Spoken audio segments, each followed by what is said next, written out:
A'udzubillahi minasyaitonirrajim. Bismillahirrahmanirrahim. Assalamualaikum warahmatullahi wabarakatuh. Alhamdulillahillazi arsala rasulahu bil huda wa dinil haqqi liyuzhirahu 'ala dini kullihi walau karihal kafirun walau karihal musyrikun walau karihal muslimun. Subhanaka la ilma lana illa ma 'allamtana innaka antal alimul hakim. Rabbi shrah li sadri wa yassir li amri wa hlul 'uqdatam min lisani yafqahu qawli. Alhamdulillah, syukur kepada Allah Subhanahu wa taala, segala puji bagi Allah Tuhan sekalian alam. Salawat dan salam ke atas junjungan besar Nabi Muhammad sallallahu alaihi wasallam. Masih banyak diucapkan kepada Tuan Imam, Tuan Pengurusi, barisan jawatan kuasa pergerakan di masjid, barisan imam, seterusnya guru-guru, tuan-tuan dan puan-puan yang dirahmati Allah sekalian. Alhamdulillah, malam ini kita bersama-sama berada di dalam majlis ilmu dengan topik yang dipilih, harta dunia bekalan akhirat. Kalau kita tanyalah dalam dunia ni, tak ada siapa yang tak nak harta dunia ni kan? Semua orang cakap dia nak kaya, dia nak kaya. Tapi bila tak sadar tu, bila dia cakap kaya tu, kita tanya dia balik, kaya tu macam mana? Banyak duit? Yalah, berapa banyak? Kan? Soalan tu tak habis. Berapa banyak? Dia kata dia nak kaya. Kaya tu macam mana? Kaya tu banyak duit. Banyak duit tu berapa banyak? 5,000 banyak? Tak banyak. 10,000 banyak? Tak banyak. 20,000 banyak? Tak banyak. 100,000? Tak banyak. Ada setengah orang tak banyak. Ada orang tu kata 10 juta tak banyak. Contoh kan? Orang tu kena sampai 100 juta senyum pun banyak. Mana tak banyak kan? Sebab kalau kita tengok kan, sejarah Islam ni manusia yang paling kaya dulu Qarun nama dia kan? Qarun paling kaya macam mana kan? Donald Trump pun tak boleh lawan dia kan? Siapa manusia paling kaya? Bill Gates pun tak boleh lawan dia. Sebab Qarun tu, bayangkanlah gudang dia sahaja berapa banyak. Kunci yang nak buka gudang itu pada berbuat daripada emas. Dan emas ni, kunci emas ni sahaja memerlukan 20 ekor unta nak bawa. Bayangkan kunci belum dalam gudang lagi. Contohlah kan, banyak tak kan? Tak cukup banyak lagi. Tak cukup banyak kan? Akhirnya tenggelam kan? Jadi itulah. Jadi siapa kebanyakan ramai kata dia nak kaya, walaupun dia tak pasti kaya tu berapa sebenarnya. Ada pada orang miskin RM1,000 kaya lah. Macam-macam dia nak, macam tempat dia nak pergi makan. Kalau beli gula kat pasar malam ni berapa banyak, buat balik dia fikir tu je. Sebab pemikiran orang miskin kan? Pada dia benda tu cukup banyak. Pada orang kaya, oh jangan baik-baik kan? 1,000 tu macam 10 sen je. Macam tu lah keadaannya. Jadi Islam ni tak larang kita mencari kekayaan, tetapi biarlah berpada-pada, dan paling penting sekali tidak sampai meninggalkan agama. Dia mungkin Islam, tapi masuk meninggalkan agama ni pengamalannya tu macam tak beragama. Kan? Contoh orang yang tak beragama, tak sembahyang, sibuk. Apa lagi? Sibuk dia nak ambil hak orang. Sebab yang penting kaya. Islam tak bagi ambil hak. Kan? Macam tu lah. Sanggup tipu orang sebab nak ambil duit orang. Tu yang istilah orang Melaka sebut tu scammer. Scammer. Membohong kerja. Semalam saya dapat call. Assalamualaikum, nombor 011. 011 berapa lah? Anda dihubungi daripada pejabat Lembaga Hasil Dalam Negeri. Sila tekan 1 untuk bercakap dengan operator. Saya pun yang saya tekan dah 1 nak cakap, nak tengok. Kan? Dia pun cakap, "Hello cik." Ya, bunyi suara ini lah. "Ya cik, boleh saya tahu apa?" "Mana aku tahu? Kau suruh aku tekan lah butang ni." Saya kata dulu. Ya, nak kayu lah tu. Nak kayu. Lepas tu dia kata, "Cik berkaitan apa?" Saya kata berkaitan dengan SPRM. Saya kata, saya tak sebut yang Lembaga Hasil Dalam Negeri tu. "Oh ya ke? Sepatutnya Lembaga Hasil Dalam Negeri ni. Ya ke? SPRM bukan ke?" Dia kata saya kena buat bayaran sekian ni. Saya dah ready dah nak bayar. "Oh ya ke? Yalah, SPRM pun memang kami juga lah kan dia." Macam tu kan. Saya pun cakap macam ni lah. Kau berhenti-berhenti lah menipu orang. Ya cik, saya tak faham. Cik dia kata, "Siapa nama cik?" "Nama Melayu sebut ni." "Abdul Rahman bin Samad." Kata. Ya saya cakap ni lah. Kau nak bohong agak-agak. Tahu mana lah Lembaga Hasil pakai nombor handphone telefon orang. Banyak lagi landline dia pakai. Sekarang zaman. Letak buku Samsul Bat pelaburan paling minimum risiko. Labur 3,000 dapat 5,000. Buku Samsul Bat letak macam ni. Ada yang beli terbangkan motor sah. Agak kalau motor lah Samsul Bat beli dulu. Ya, konon kan. Orang yang tak ada sah nampak benda tu. Rupa-rupanya ada yang di kalangan yang iklan-iklan yang keluar tu dekat dalam Facebook tu, rupanya ada juga alung. Ada seorang dia ambil bagi pinjaman berapa? 3,000. 3,000 tapi upfront dia bakal bagi 2,000 lebih saja. 2,400. 2,200 sebab 800 dia pegang. Dia kena bayar 3,000 tu 1,000 seminggu. Minggu ni 1,000, ke depan 1,000, ke depan 1,000. Macam tu. Dia pun setuju lah. Ayalah, dia nak pakai duit.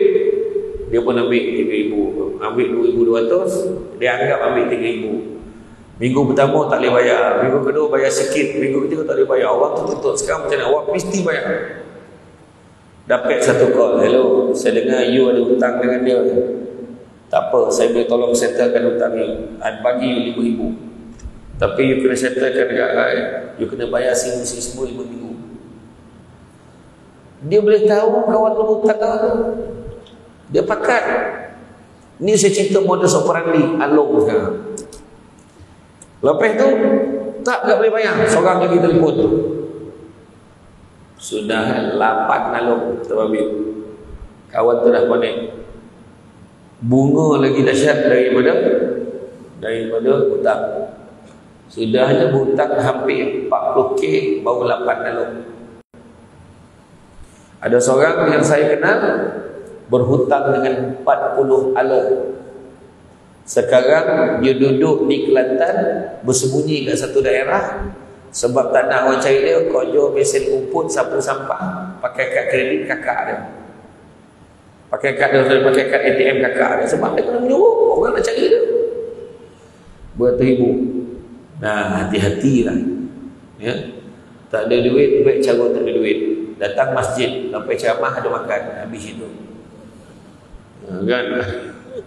Tak adalah. Maksudnya betul. Bukan saya nak menghina apa. Itu cara kita tak ada duit, cara tak ada duit. Kan? Ini duit tak ada, gayo. Dia punya kan, telefon, iPhone, kredit tak ada. Cuma kan, dahsyat kan? Tak, bukanlah cakap orang sini dah. Islam memang tak larang kaya, tapi biarlah berpapadan, tapi jangan sampai meninggalkan agama. Bahkan kita diingatkan agar tidak terlalu mengejar duniawi hingga mengabaikan ukhrawi. Akhirat kita lupa. Ada duit, tak salah kan? Tapi jangan lupa sedekah. Ada kereta, tak salah kereta besar, bawa pergi masjid. Kereta besar-besar simpan kat rumah jalan kaki, berapa lo? Berbondong kan? Dah beli kereta besar tu, pakai lah. Apa tak? Macam tu lah maksudnya. Duit ada, belanja je ke masjid. Belanja ni, orang datang program ni. Tak apa saya sumak malamnya. Nasi Arab tu. Nasi Arab Hadramaut. Yang satu tu, yang viral tu, nasi Arab Sakaratul Maut, gila tu. Aduh juga. Ada sekarang ni orang ni kojo nak viral, sadap tak sadap lah. Nasi lemak meninggal, gila tu. Macam-macam lah. Jadi Rasulullah SAW bersabda, dunia ini rumah bagi orang yang tidak mempunyai rumah di akhirat, dan harta orang yang tidak berharta di akhirat, dan yang mengumpulnya yakni keduniaan hanya mereka yang tidak berakal. Hadis riwayat Imam Ahmad. Saya ulang balik. Hadis Nabi ini tajam tu. Dia sindir betul orang kat dunia ni. Apa dia? Dunia ini rumah bagi orang yang tidak mempunyai rumah di akhirat, dan harta orang yang tidak berharta di akhirat, dan yang mengumpulnya ke dunia ini, yang mengumpulnya hanyalah mereka yang tidak berakal. Itu dia. Kalau dia rasa rumah, ini rumah aku, itu orang tak ada rumah di akhirat. Masuk beruyuk-uyuk rumah, dia renovate, kojak bosakkan dapur, kojak bosakkan ruang tamu. Dia nampaklah rumah orang tu buat garaj, dia buat garaj. Dia tak sadar umur dah 50. Orang tu buat drive-thru, dia pun buat drive-thru. Gila betul. Buat nak kolam ada fountain tengah tu, buat lagi. Bumbuk tukar, ikut pattern sekarang. Awning tak main lah, awning yang bunyi bising tu. Awning yang buat daripada semat. Macam tu lah.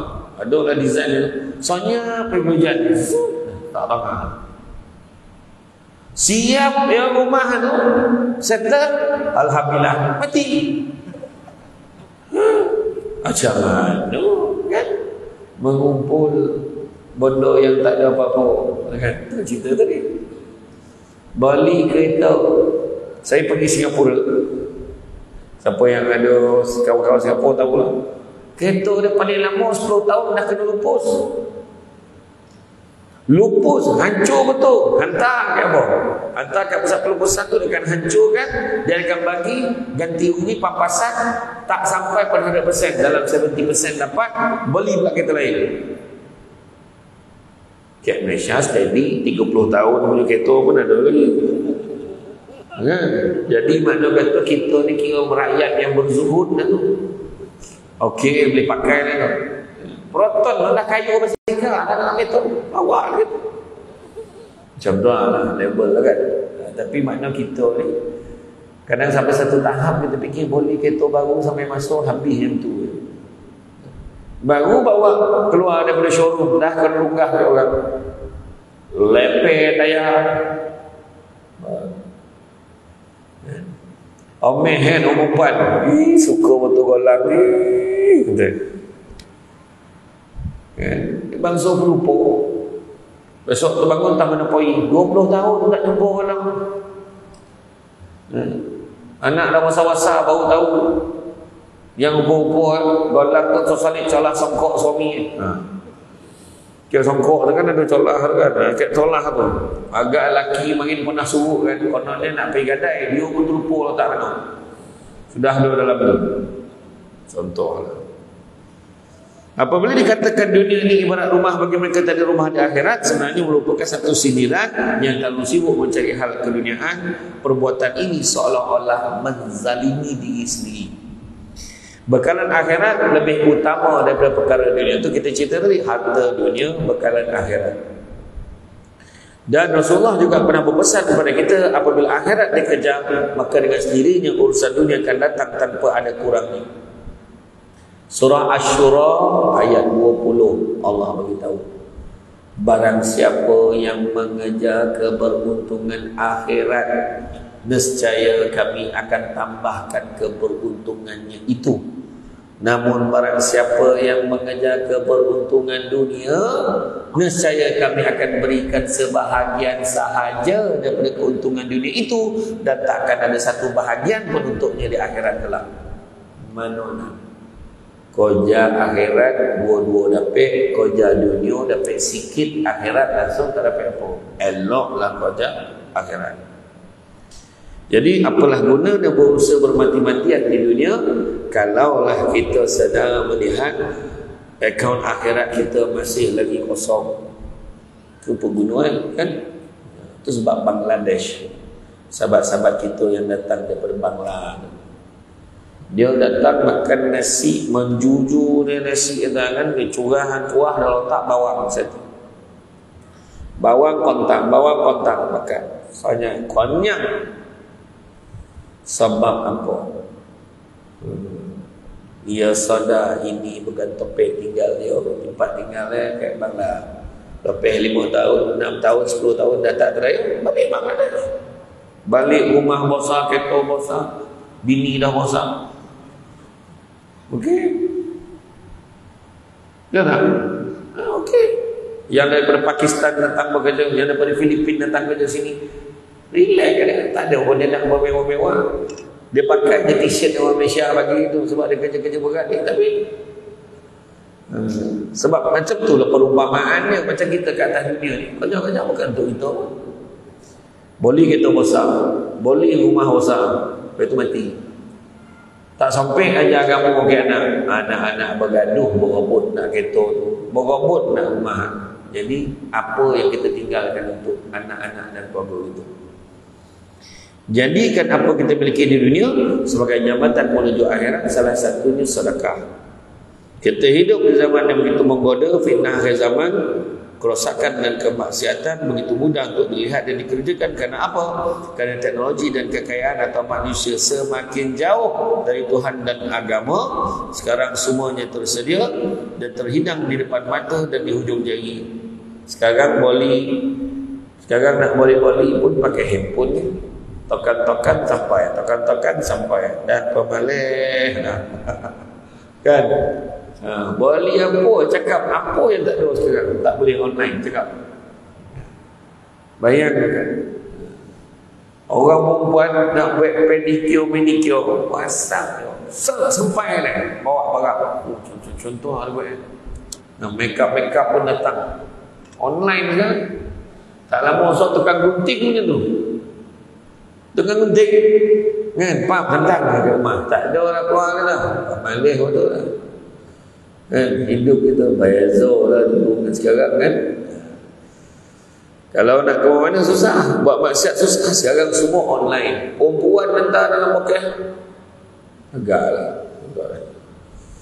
Nak menempah tempat maksiat ni pun tanya kat mana? Main kira tak? Oh siap tanya main kira tak? Jadi renungkan kehidupan ini, dari mana kita datang, di mana kita sekarang, dan ke mana nak kita tuju selepas ini. Renungkan. Dari mana aku datang? Aku datang dari kampung. Cuba fikir balik. Oh yalah, aku datang daripada mak aku. Aku lahir daripada pohon mak aku. Cuba ingat balik. Apa keadaan? Ingat Omah lu bosan, suruh macam ni, cari ilmu. Omah bosan, suruh cari agama. Omah bosan macam ni. Ingat balik. Dari mana kita datang? Kita datang daripada Allah. Kat mana kita sekarang? Kita jauh dari Allah. Jadi ke mana nak begini? Dekatkan diri dan kembali kepada Allah. Itu yang kita nak kejar. Jadi jaga adab-adab terhadap dirinya seperti taubat. bertaubat selalu, muraqabah, merasakan kehadiran Allah, dekat dengan Allah, muhasabah, menghisap diri, mujahadah, melawan hawa nafsu, dan muahadah, mengingat perjanjian dengan Allah. Seperti mana firman Allah dalam surah Insyiqaq ayat yang ke-6 bermaksud, wahai manusia, sesungguhnya kamu telah bekerja dengan sungguh-sungguh menuju Tuhanmu, maka pasti kamu akan menemui. Allah akan beri ganjaran yang sesuai dengan usaha kita. Di antara yang menyebabkan manusia terlena ataupun terlalai oleh sifat lupa dan malas, bagaimana sifat lupa telah menyebabkan Nabi Adam AS terjebak dalam dosa melanggar perintah Allah. Apa firman Allah? Allah bagi tahu dalam surah Al-Baqarah ayat 35 dan 36 yang bermaksud, dan kami berfirman, wahai Adam, diamilah oleh kamu dan istrimu syurga ini, dan makanlah makanan-makanannya yang banyak lagi baik di mana saja kamu sukai, dan janganlah kamu dekati pohon ini yang menyebabkan kamu termasuk orang-orang yang zalim. Dah bosan dah tu. Donga, jangan dogi. Kan? Tu dia.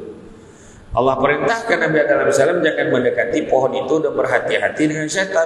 Jangan sampai engkau tergoda dengan syaitan. Dan syaitan itu musuh kamu, tetapi Nabi Adam terlupa dan terjebak dengan pujukan syaitan.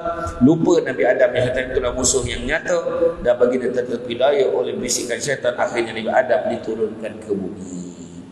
Jadi ketika orang didatangi penyakit lupa, dia akan lupa mengenai siapa diri dia.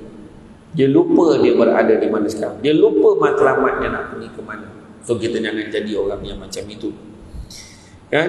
Itu sebabnya tuan-tuan sekalian, kita surah Az-Zariyat ayat 56 hingga 68 bermaksud, dan aku tidak menciptakan jin dan manusia melainkan supaya mereka mengabdikan diri kepadaku. Aku tidak menghendaki rezeki sedikit pun dari mereka, dan aku tidak menghendaki supaya mereka memberiku makan. Sesungguhnya Allah, dialah Maha Pemberi rezeki dan mempunyai kekuatan lagi sangat perkasa. Kemuliaan seorang manusia adalah apabila dia berjaya bangun 2/3 malam, 3/4 malam untuk beribadah kepada Allah. Dan manusia yang paling perkasa adalah manusia yang tidak bergantung kepada sesama manusia. Jadi kita berserah kepada Allah Subhanahu Wa Taala, balik pada Allah, murahkan rezeki, dan bantulah sesiapa yang boleh kita bantu supaya bertambah murahlah rezeki, dan bantulah mereka yang memerlukan. Dan kalau Allah bagi kemudahan kita ni untuk apa? Untuk apa Tuhan bagi kemudahan ni kat kita? Kenapa Tuhan bagi kita kelebihan-kelebihan ni, boleh sedekah, boleh apa? Kita tengok aja bagaimana seorang pekerja diberikan pelbagai kemudahan dan keistimewaan oleh ketuanya, diberi rumah lengkap dengan kolam renang, ada pembantu, diberikan rumah ada kolam ikan. Akhirnya pekerja ini terlena dengan kemewahan, kerjanya cuma berenang dan memancing sahaja. Kalau pekerja yang begini, ketuanya suka ke tidak? Jawapannya tentulah tak suka. Dah bagi kau lah baik kau jauh, laksanakanlah perintah Allah. Untuk dan ramai juga yang lupa sehingga kerja dia hanya bersenang-senang. Nasihat bijak dari Luqman Al-Hakim mengatakan, belilah akhiratmu dengan dunia. Maknanya nak akhirat, belanja kat dunia ni, belanja untuk akhirat. Sedekah, tolong orang susah, bayar wakaf untuk bina masjid, bina surau, bina rumah anak yatim yang mana akan digunakan secara kekal. Bagilah sumbangan. Satu nasihat mengenai satu perniagaan yang bermodalkan dunia, itu tukarlah duniamu dengan akhiratmu, engkau akan beruntung, akan mendapat kedua-duanya. Jangan sampai engkau jual akhiratmu untuk mendapatkan kenikmatan dunia. Sanggup kan? Jangan. Maka kita akan rugi kedua-duanya. Nasihat Luqman di atas ni kan, yang diberitahu tadi, jika didalami memang benar bahawa taat kepada Allah dan kunci seseorang meraih kejayaan. Kejayaan ini tidak hanya diukur dengan nilai kebendaan, melainkan lebih kepada balasan daripada Allah di akhirat kelak. Jadi kita tengok ramai orang berjaya atas dunia hari ini, tetapi dia jauh daripada beribadah kepada Allah. Ramai. Dan apa yang mereka dapat? Mereka dapat tua, mereka dapat letih, dia dapat mengambilkan usaha dengan bekerja dan mengimpikan kejayaan, mengimpikan kejayaan, mengimpikan kecemerlangan, menikmati kekayaan di usia tua. Itu cita-cita dia. Tetapi ternyata ramai yang akhir hidupnya ini penyakit kronik, kan, stroke dan lain-lain lagi. Tetapi sampai ke satu tahap makan donat pun tak boleh. Kan. Bila dah timpa, dah sakit tadi, boyo kan, tiba-tiba nak menikmati, turun pula. Kan? Tadi duit banyak, ikut dah boleh dah makan macam-macam makanan sedap-sedap, gigi pula dah tak ada. Contohlah kan, macam-macam. Patut boleh makan, sudah kumam-kumam. Macam mana?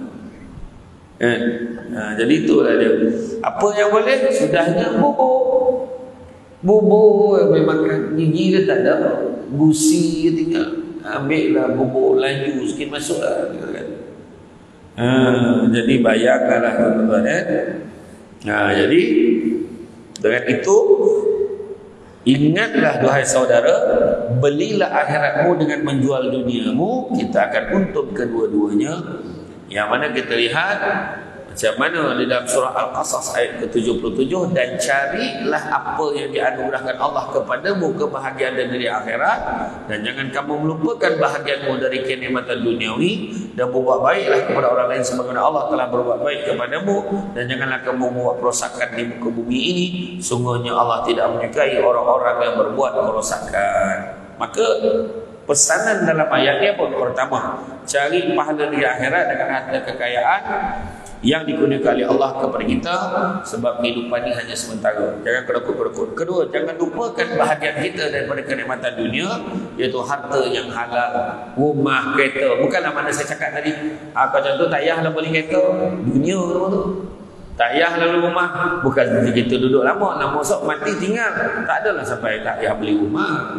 Maksudnya kita beli dan kita tahu itu harta dunia tak buat mati. Boleh beli untuk berteduh, untuk meneduhkan isteri dan anak-anak sebagai salah satu syarat nafkah suami. Kan? Tapi kita kena belajar bersyukur. Berbuat baik kepada orang lain sebagaimana Allah SWT berbuat baik kepada kita dengan berakhlak baik, bertutur kata baik, berlapang dada. Macam mana Allah baik dengan kita, kita pun kena baik dengan orang. Kan? Dan begitu juga keempat, jangan membuat kerosakan di muka bumi. Sungguhnya Allah tidak suka orang yang membuat kerosakan.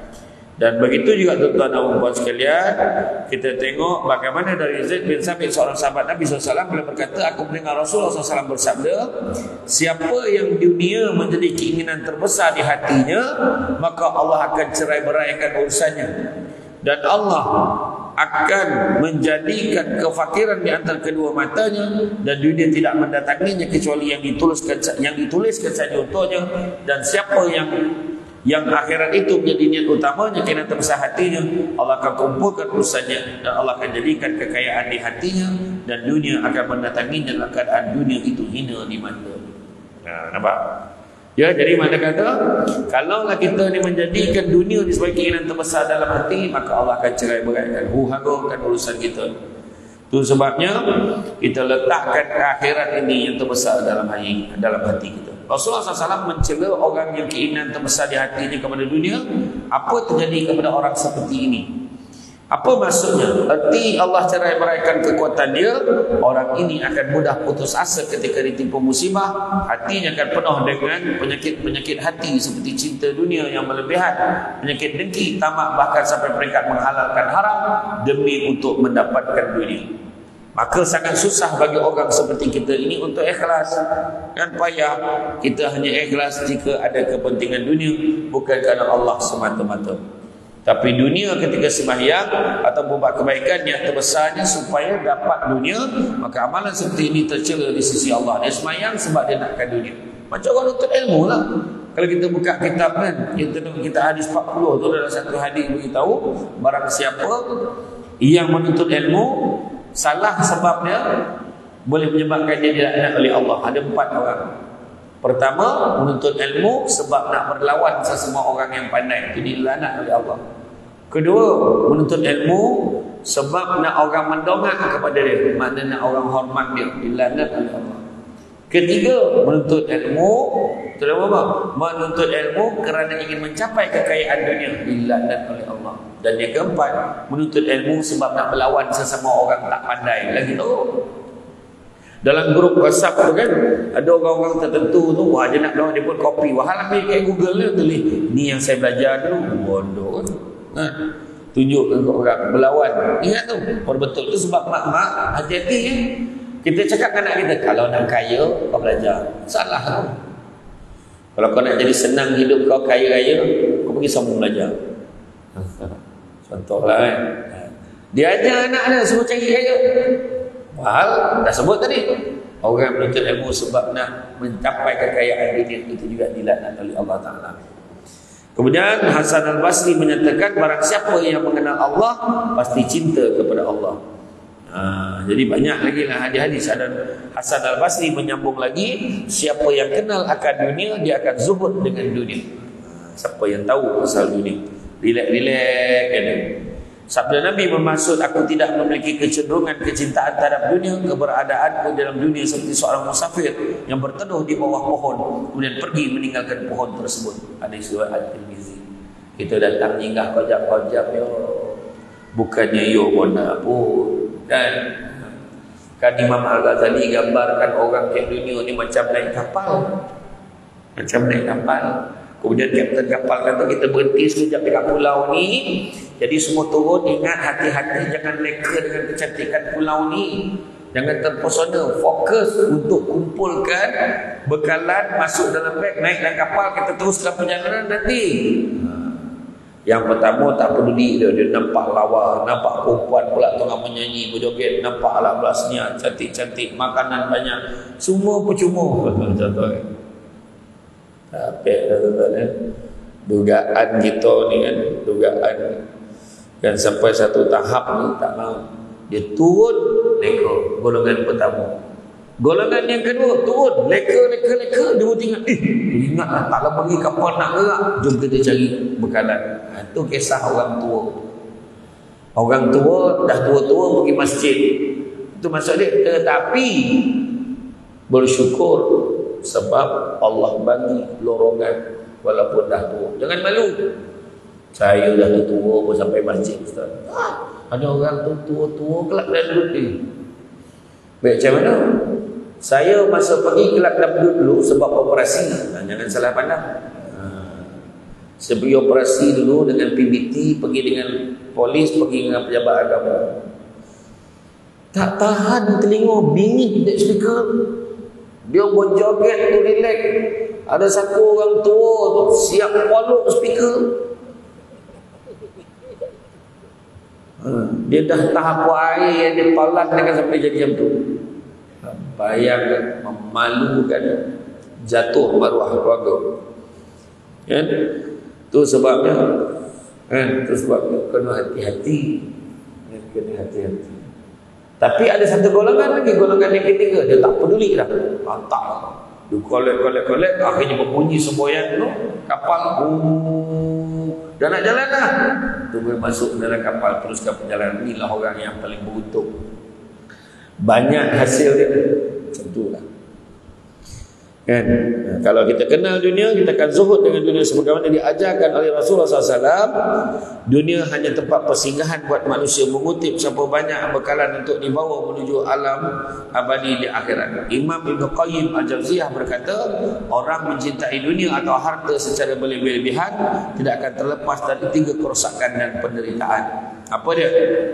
Orang yang mencintai dunia atau harta secara berlebih-lebihan, maka dia tidak akan terlepas dari 3 kerosakan dan penderitaan, iaitu kekalutan fikiran. Dia takkan lepas. Aduh, yang bodoh risau, apa nak jadi aku ni. Kedua, keletihan yang berpanjangan. Roti, aku tak sihat tu. Aku ni tak larat ni. Menjam. Dan begitu juga yang terakhirnya, tidak kedekut. Tak maaf. Yang ketiganya adalah penyesalan yang tidak ada akhirnya. Penyesalan yang tidak ada akhirnya.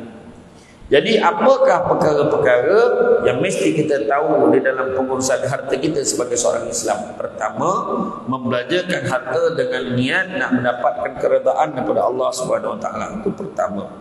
Kedua, tidak berlebih-lebihan dalam berbelanja. Hati-hati. Ketiga, tidak kedekut dalam belanjakan harta untuk tujuan kebajikan dan sedekah, sebab Rasulullah SAW telah mengingatkan kita mengenai fitnah harta.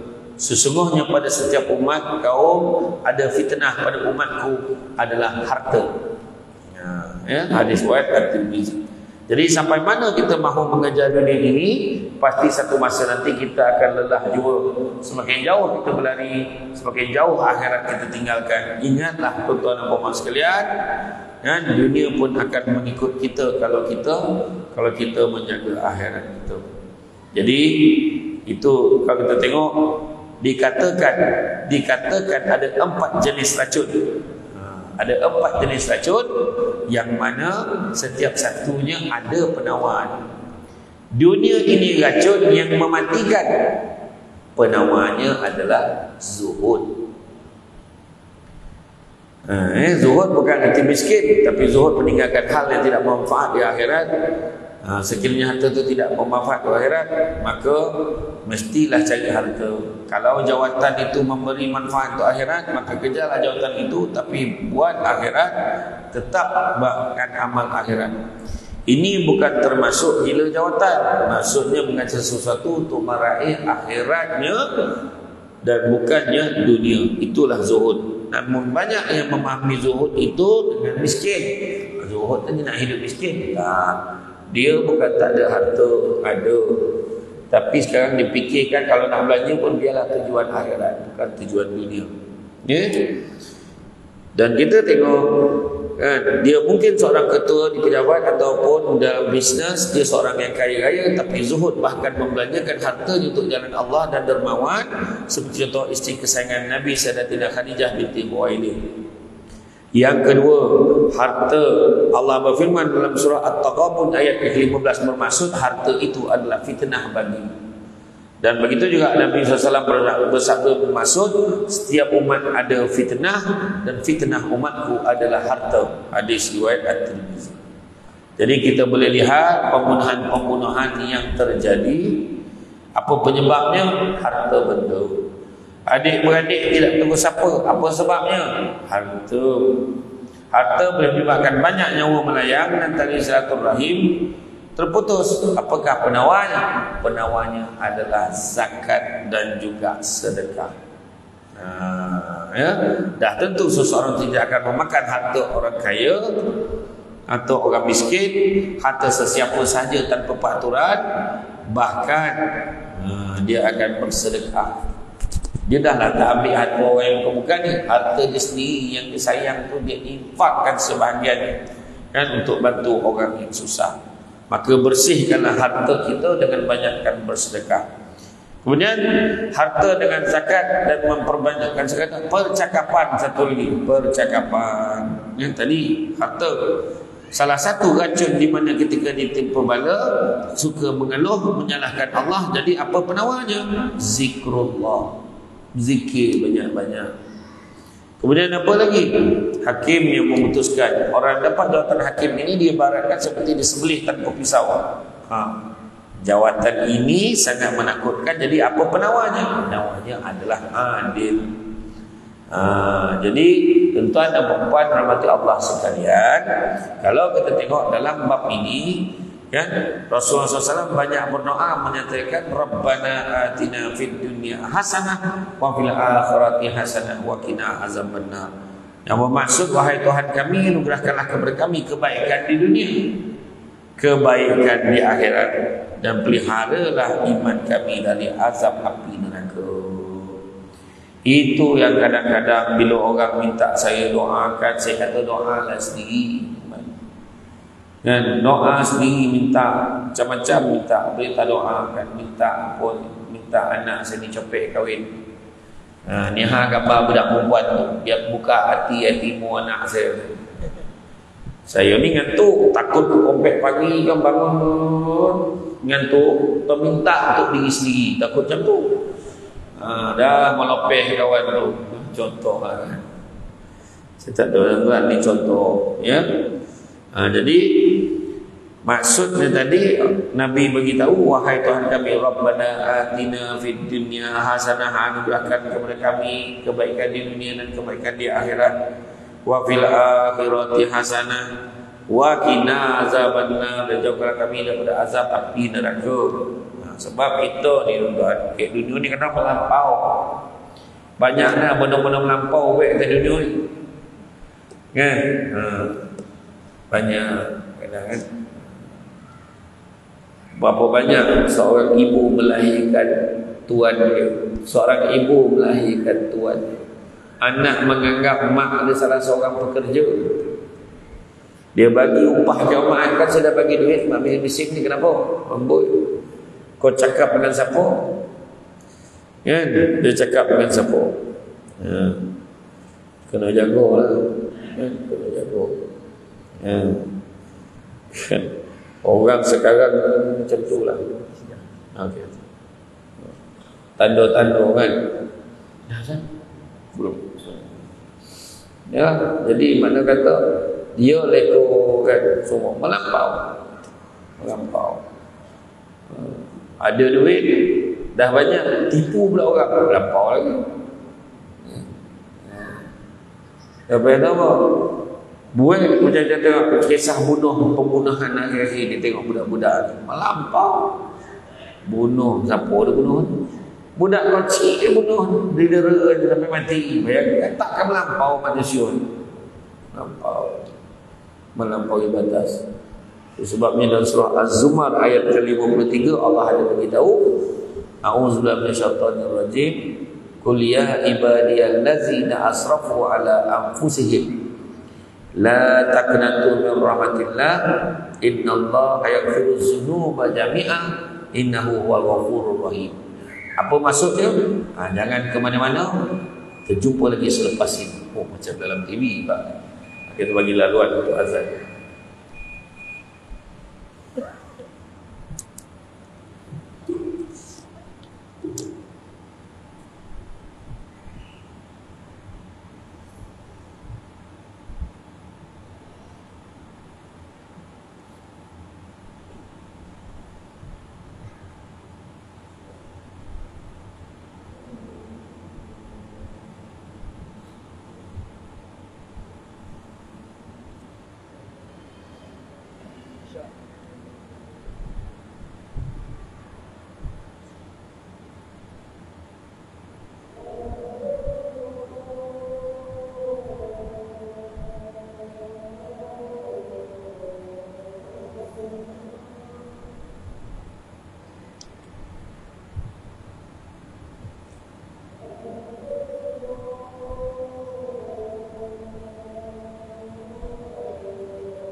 dalam lupa pula.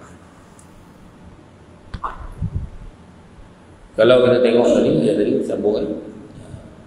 Dalam surah Az-Zumar ayat yang ke-53 Allah beritahu qul ya ibadiyallazina asrafu ala anfusihim la taqnatu min rahmatillah innallaha yaghfiru dzunuba jami'a innahu huwal ghafurur rahim. Sadaqallahu azim.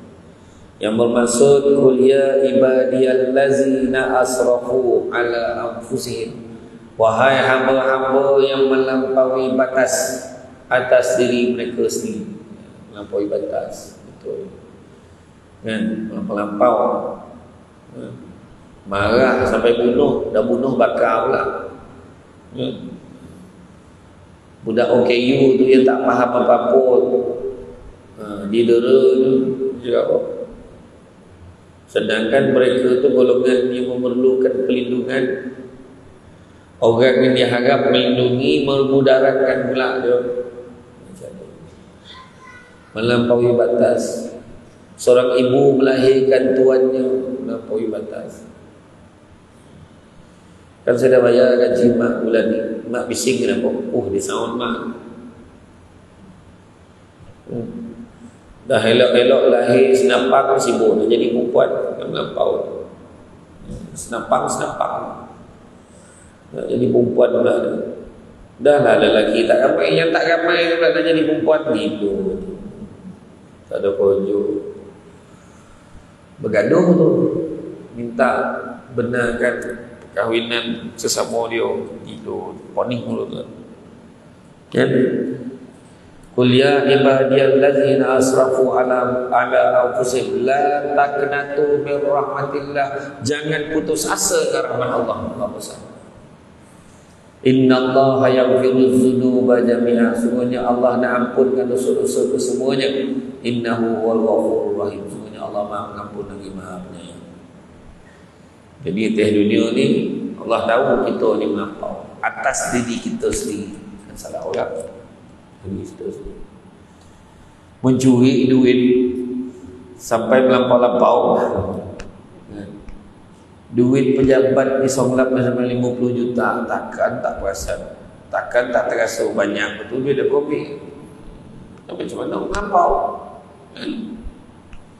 Mana? Ada tu rogol anak sendiri, takkan tak saudara tu anak kau. Apa jadi macam tu? Tanda-tanda kan, rumah makin bosan, orang makin tak ada. Bukan orang makin ramai, rumah bosan. Bukan orang ramai, makin tak ada. Anak seorang-seorang masuk sama, seorang masuk mesti tinggal lama ngabah ya. Rumah makin besar, orang makin tak ada. Pangkat makin tinggi, kan? Kearifan semakin kurang. Melancung satu dunia, jiran sebelah rumah pun tak pandang. Perubatan semakin canggih, penyakit semakin banyak. Air minuman semakin banyak jenis, air bersih semakin tak ada. Pakai jam tangan mahal tapi tak pernah tepat waktu. Teman di media sosial ramai, teman sejati makin tak ada. Banyak. Ilmu makin tinggi, adab makin rendah. Apa hal? Jadi tengoklah balik ke melampauan manusia. Kan? Kalau kita tengok doa yang dibacakan, Rabbana atina fid dunya hasanah wa fil akhirati hasanah wa qina azabannar. Pertama, Allah berikan kebaikan di dunia, ketaatan kepada Allah, boleh beribadah, boleh memiliki harta, dengan itu boleh bantu dan meraih akhirat kita dengan bantu orang-orang susah. Kedua, ya Allah berikanlah kepada kami kebaikan akhirat. Kita minta kepada Allah agar kita boleh selamat ketika dibangkitkan dari kubur nanti, mendapat melalui satu-satunya perkara sangat menakutkan daripada mahsyar, hingga menyampaikan kita dengan selamat masuk ke syurga Firdaus Dan yang ketiga, ya Allah selamatkan kami dari azab api neraka. Jadi dunia ini hanya 1/3 sahaja, dan 2/3 lagi adalah akhirat kita. Dan kalau ada orang menyatakan kita harus seimbang dunia dan akhirat, kalau mampu seimbang, alhamdulillah, itulah yang terbaik. Kalau ikut kan bukan sonang kan, lagi baik itu lebihkan akhirat. Kau ada dunia sikit, alhamdulillah kan. Berjuanglah menegakkan kebenaran, carilah ilmu, bekerja, silakanlah mencari rezeki, silakanlah mengumpul harta, akan tetapi ingat, tetapkan semuanya itu apakah kita nak buat dengannya, biarlah bernilai akhirat. Ketika keinginan kita ada pada akhirat, insya-Allah kita akan mendapat anak-anak yang soleh dan solehah, isteri yang solehah, suami yang soleh, dan rumah tangga dengan hati yang sakinah, mawadah, dan penuh dengan kerahmatan Allah Subhanahu wa taala. Jadi makna kata kerja dunia ni agak-agak padu-padu, bukan tak boleh. Suka tengok orang kaya. Saya pergi ke satu rumah datuk kat Sarawak hari tu. Dalam satu kawasan kompartmen dia tu ada 8 rumah. Dia siap buat rumah tu, anak dia seorang satu banglo dalam tu, siap 2 orang gaji dalam rumah. Ada satu rumah tu pula dia khaskan untuk tetamu, dapurnya pun dah siap untuk ada tukang masak. Kalau malah nak masak, dia masak situ, hantar kat semua rumah yang dalam tu. Sana tu rupa-rupa dia ni salah satu orang Islam yang kaya di Sarawak tu, yang rajin bersedekah, rajin tolong orang. Itu juga. Allah permudahkan. Apa takut dengan sedekah? Dalam surah Ali Imran ayat 92 Allah Ta'ala beritahu, belum sempurna kebajikan seorang mukmin selagi mana dia tidak menginfakkan sebahagian pada harta yang dicintai. Lalu tabung, itu pun tengok dalam poket, ada RM5, ada RM50. Bagi yang kita sayang, dia pun jawab, saya sayang RM5. Jadi saya bagilah RM5. RM50 tu saya tak sayang, kau jap lagi tahu saya nak belanjakan dia. Kau nak bohong siapa? Kan? Sedekah tak pernah memiskinkan orang. Malahan Nabi sebut rezeki kamu akan bertambah dan bertambah bila sedekah. Takkan tak percaya?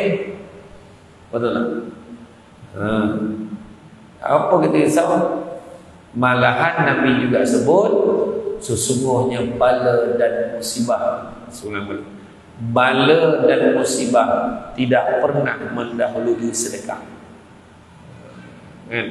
Jadi sedekah banyak.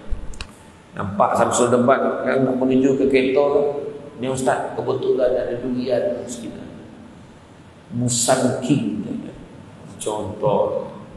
Saya tak gemar nak makan kulit dia ni. Isi insyaAllah habis. Betul kan? Siapa pula makan duri tu? Anda waktu kan? Tak nak maklum kan? Beritahu sedekah. Macam tahu-tahu je saya nak durian. Langsung didoakan. Semoga murah rezeki orang yang baginya. Semoga Allah makbulkan, berikan kesihatan kepada Tuhan. Terima kasih. Ya Tuhan. Kita ni berkira macamlah bawah hati. Kan berapa banyak dah, berapa lama dah duduk kawasan sembahyang sini, walaupun ada 20 tahun dah. Yuk, masjid sampai 20 tahun dah sampai kan. Sampai dah. Sampai 20 tahun sembahyang sini. Sampai tak 2000 sumbangan ke masjid.